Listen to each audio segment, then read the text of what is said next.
Le scritte sono ancora ben visibili in via Turazza, nella sede dell'Agenzia delle Entrate, lungo tutta la facciata dell'edificio. Nei confronti dei due autori fermati in flagranza dai carabinieri del radiomobile, un 36enne di Faenza e un 37enne foggiano, oltre alla denuncia, il questore sta valutando dei provvedimenti amministrativi.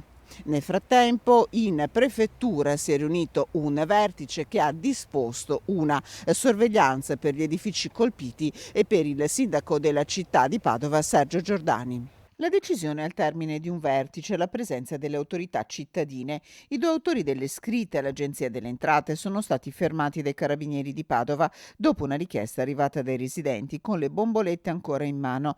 Le indagini nel frattempo continuano. Nel mirino questo simbolo, la W Vivi, all'interno del cerchio rosso, un movimento che sta colpendo in varie città d'Italia. Scritte simili a quelle contro il presidente del Veneto Zai e del sindaco di Padova Giordani sono comparse a Venezia, nel mirino il presidente del Consiglio Draghi, ma anche a Bergamo, Ancona, Lecce e Foggia. Un movimento di chiara matrice Novax collegato in rete via Telegram che continua a cercare quelli che si autodefiniscono guerrieri. Corale la condanna al raid di mercoledì.